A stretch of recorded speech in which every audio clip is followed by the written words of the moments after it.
여러분, 성장하는 모든 그룹은요, 공간과 공동체, 이 두 가지 힘 사이에서 아슬아슬한 줄타기를 하게 됩니다. 이 둘의 균형을 어떻게 맞추느냐가 바로 성공의 핵심 열쇠라고 할 수 있죠. 오늘 이 흥미로운 긴장 관계의 해법을 한번 찾아보겠습니다. 아마 스타트업이든 작은 동호회든 규모가 커지는 조직이라면 결국 이 질문을 마주하게 되죠. 우리 멋진 공간에 투자해야 하나? 아니면 사람들끼리 끈끈한 관계를 만드는데 더 집중해야 하나? 물론 둘 다 중요하겠지만 과연 우선순위는 어떻게 정해야 할까요? 이 질문에 대한 힌트를 얻기 위해서 오늘 우리는 한 공동체의 실제 이야기를 따라가 보려고 합니다. 이들이 겪었던 성공과 실패 속에서 모든 그룹에 적용될 수 있는 보편적인 원리를 발견할 수 있을 거예요. 자, 그럼 한번 시작해 볼까요? 자, 이 이야기의 시작은요, 사람에만 집중했던 한 작은 그룹에서부터 출발합니다. 이들은 처음부터 어떤 멋진 건물이 아니라 오직 관계를 만드는데 모든 걸 걸었어요. 과연 그게 어떻게 가능했을까요? 이 타임라인을 한번 보세요. 이들의 전략이 정말 명확하게 보이지 않나요?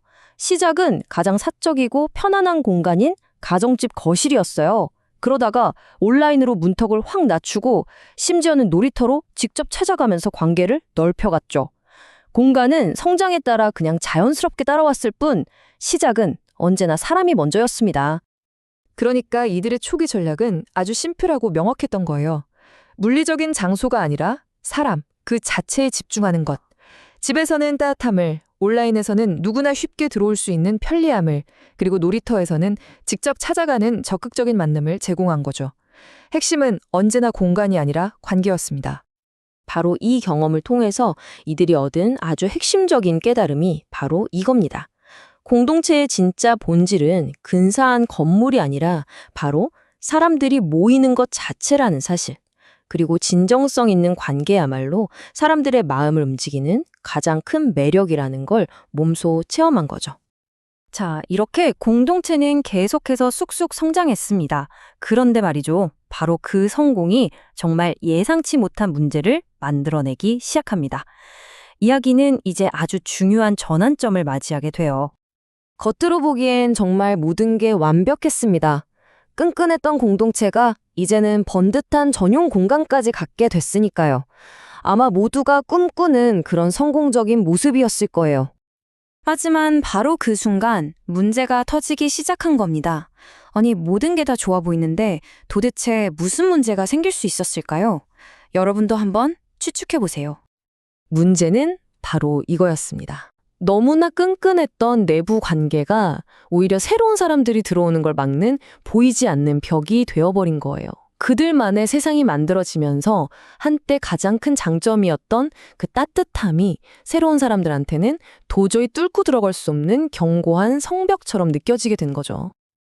자, 이제 이야기에서 한 발짝만 뒤로 물러나서 이들이 빠졌던 두 가지 근본적인 실수가 뭔지 한번 분석해 보겠습니다. 이건 비단 이 그룹만의 이야기가 아닐 겁니다. 이게 균형을 잃으면 꼭 문제가 생겨요. 공동체만 너무 강조하면 새로운 사람들은 들어올 문을 찾지 못하고 겉돌게 되고요. 반대로 공간만 너무 강조하면 어떨까요?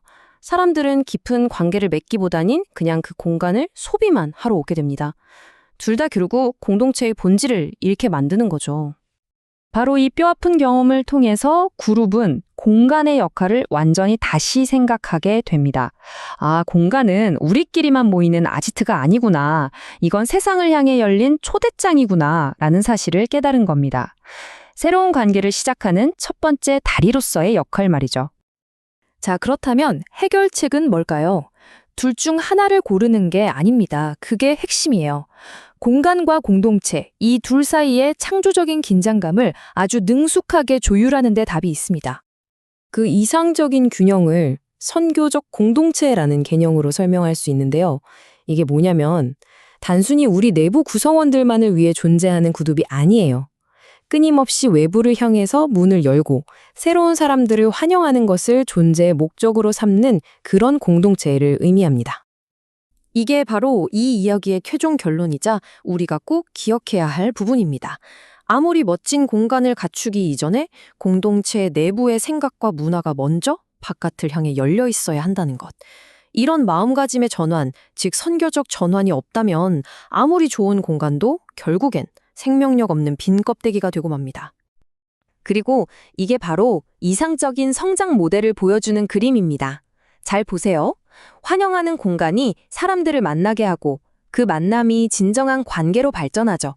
그리고 깊어진 관계 속에서 그룹의 핵심 메시지가 전달되고 그 결과 공동체는 더 강하게 성장합니다. 그리고 가장 중요한 건 이렇게 성장한 공동체는 다시 자신들의 공간을 더 개방적이고 환영하는 곳으로 만들어가면서 이 선순환을 계속해서 돌리는 겁니다. 자, 이제 이 질문을 여러분 스스로에게 한번 던져볼 시간입니다. 여러분이 속한 회사, 동호회, 아니면 어떤 작은 모임이든 좋습니다. 그곳의 공간은 새로운 사람들을 정말 환영하고 있나요? 그리고 그 안에 공동체는 닫혀 있지 않고 바깥을 향해 열려 있나요? 어쩌면 이 두 가지의 균형이 바로 여러분 그룹의 미래를 결정할지도 모릅니다.